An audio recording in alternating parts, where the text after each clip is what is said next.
आती है जी बिजाई। बिजाई के लिए जो जिस भी फसल की आपने बिजाई करनी है उसको बीज उपचार करके उचित दिशा और दूरी का नियम का पालन करके आप अपने खेत में उस फसल की बिजाई कर दीजिए।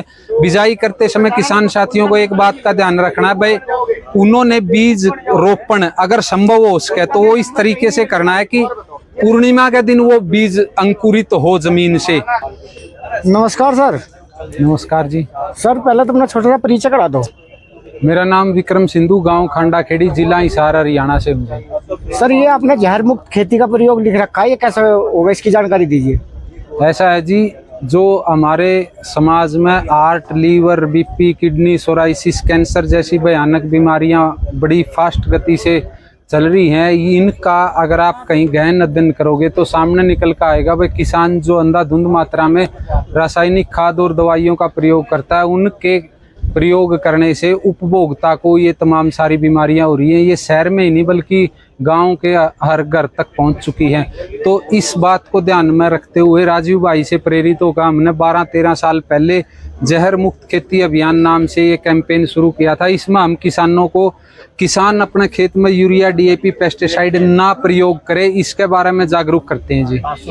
तो वो फिर खेती कैसे होगी जब मतलब कोई दवाई नहीं लगने का, कुछ नहीं लगने की? देखिए 40 साल 50 साल पहले, हरित क्रांति से पहले, जब कोई रासायनिक खाद नहीं था, रासायनिक दवाई नहीं थी, कोई पेस्टिसाइड नहीं था, कोई डीएपी यूरिया नहीं था, तब कैसे होती थी खेती? ये तो मतलब हमने अपने दिमाग में बिठा लिया बगैर यूरिया डीएपी के खेती नहीं होगी। ये हमने अपना भ्रम तोड़ना पड़ेगा, इसके बगैर भी खेती संभव और बड़े अच्छे तरीके से है।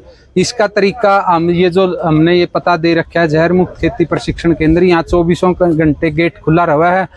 कोई भी किसान साथी कभी भी किसी भी समय आकर इसकी जानकारी निःशुल्क ले सकता है। समय समय पर हम हर महीने कार्यक्रम करते हैं, साल में 2 बार बड़े कार्यक्रम करते हैं, जिसमें ये खेती कैसे संभव होगी इसके बारे में बीज से लेकर बाजार तक की संपूर्ण जानकारी निःशुल्क उपलब्ध करवाई जाती है जी।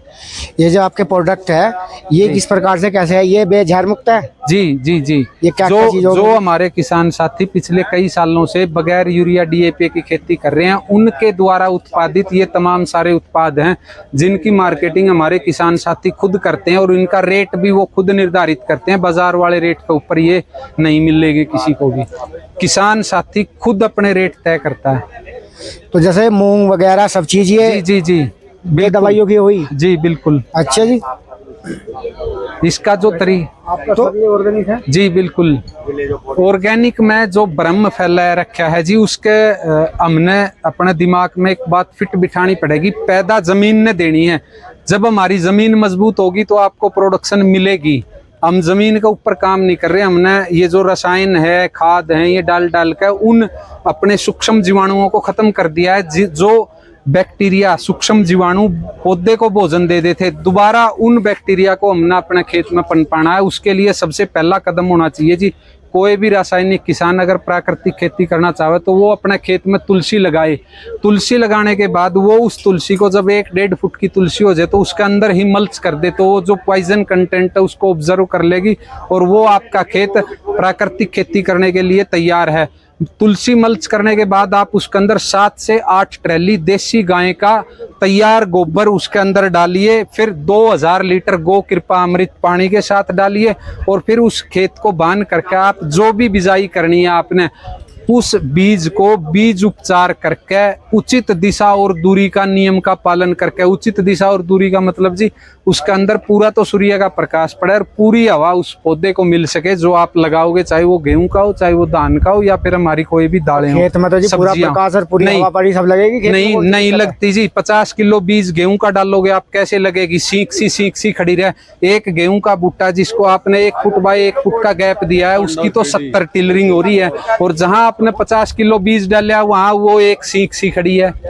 बताओ कैसे, कहाँ दी आपने तो जगह? सर एक बात तो बताइए, इतनी दूरी कैसे कर देंगे? गेहूं की इतनी दूरी गन्ने में तो हो सकती है, बताओ गेहूं में दूरी बताओ क्या दिक्कत है, मैं बताता हूँ। ये आपकी मशीन है गेहूं बिजाई की, इसका एक तो खुद खुला रखिए, एक को बंद कर दीजिए, अगला खुला अगला बंद, उसका 50% बीज कम हो गया और आपकी जो खूड से खूड की दूरी है वो बढ़ गई। अब अंदर जहां से मशीन बीज को उठा रही है उसके 2 या 3 मोरे बंद कर दीजिए, फोम फंसा दो, उसमें गत्ता फंसा दो, कपड़ा फंसा दो, तो पौधे से पौधे की दूरी बन गई। बताओ क्या दिक्कत है? उसी ट्रैक्टर से उसी मशीन से आपने उचित दिशा और दूरी दोनों का पालन कर। बिजाई करते समय किसान साथियों को एक बात का ध्यान रखना है भाई, उन्होंने बीज रोपण अगर संभव हो सके तो वो इस तरीके से करना है कि पूर्णिमा के दिन वो बीज अंकुरित हो जमीन से, सब्जी का हो, दाल का हो, किसी भी चीज का, वो किसान साथी अपने धैर्य विवेक से फैसला ले।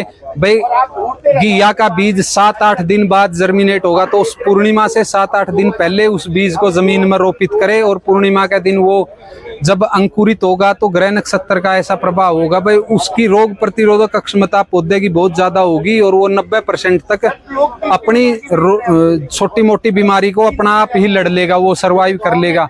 उसके बाद जी सिंचाई का ध्यान रखना है, हमने फल्ड इरिगेशन से बचना है जितना ज्यादा हो सके। जब आपकी फसल 25 से 30 दिन की हो जाए तो 2 लीटर गो कृपामृत और 13 लीटर पानी, इस रेशो में गो कृपामृत का हर 15 दिन बाद स्प्रे करिए। हर 15 दिन का आपने निर्धारण ऐसे करना है। अमावस और पूर्णिमा इन दोनों में 15 दिन का गैप है, इससे एक दिन पहले या एक दिन बाद अगर किसी कारणवश हम अमावस या पूर्णिमा को नहीं कर सकते स्प्रे तो एक दिन पहले या बाद में भी कर सकते हो। टोटल 72 घंटे का जो टाइम पीरियड होता है उस टाइम पीरियड में ग्रह नक्षत्र का प्रभाव होता है। कीट पतंगिया का मीटिंग टाइम है, हम स्प्रे के माध्यम से उस कीट पतंगिया के मीटिंग टाइम को डिस्टर्ब कर देंगे तो वो जो हानिकारक जीवाणु है उनकी वंश वृद्धि रुक जाएगी। उनकी वंश वृद्धि रुक गई तो हमारी बीमारी कंट्रोल में होगी। जो हम गो कृपामृत का स्प्रे करेंगे वो इंसेक्ट को कंट्रोल करेगा, फंगस को कंट्रोल करेगा, बढ़ुआर देने वाले बैक्टीरिया उसके अंदर है, तो सिंगल सॉल्यूशन है। हम हर 15 दिन बाद गो कृपामृत का स्प्रे करें। उसके बाद जब फाइनल स्टेज पर अगर किसान साथी को ये लगता है भाई उसकी फसल में बीमारी का आक्रमण है तो 6 महीने पुराना आक, नीम, कनेर, पपड़ी, दतूरा गोमूत्र में सड़ा कर तैयार रखे, उसका स्प्रे करे। 14 लीटर पानी और 600-700 ग्राम से 1 लीटर तक वो कड़वे पत्तों का रस। अगर किसी कारणवश 6 महीने पुराना उपलब्ध न हो तो इन कड़वे पत्तों को गोमूत्र में उबाल के इसका स्प्रे करे। तो ये क्या करेंगे, जब आप इसका स्प्रे करोगे तो ये उस फसल की तासीर को कड़वा कर देंगे। जब कीट पतंगे आपकी फसल के ऊपर आक्रमण करेंगे तो वो भ्रमित हो जाएंगे, भाई ये आपके खाने की चीज नहीं है, और वो उस खेत को छोड़ देंगे।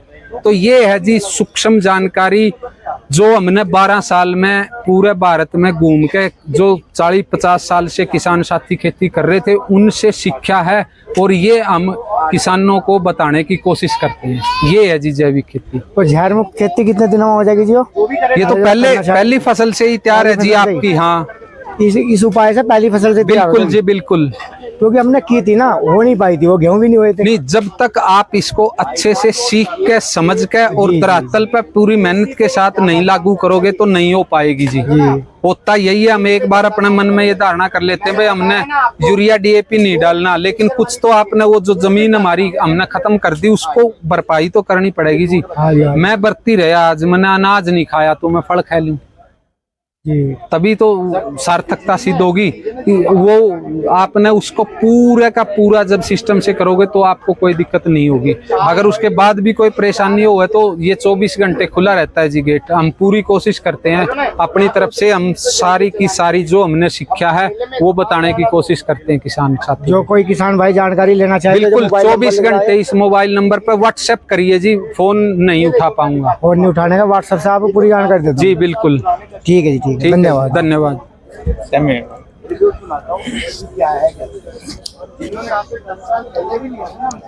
ये देख सकते हैं किसान भाइयों, पूरी जानकारी अगर किसी किसान भाई को चाहिए, झाड़ मुक्त खेती करना चाहते हैं तो इन नंबर पर कॉल कर सकते हैं। ये देखिए इन्होंने पूरी जानकारी दी है, और पूरी जानकारी से ही ये आप उनके आधार पर खेती कर सकते हैं, और झाड़ मुक्त खेती अवश्य करके देखें एक बार। 25-30 मिनट। ठीक है जी, नमस्कार, धन्यवाद, सत श्री अकाल।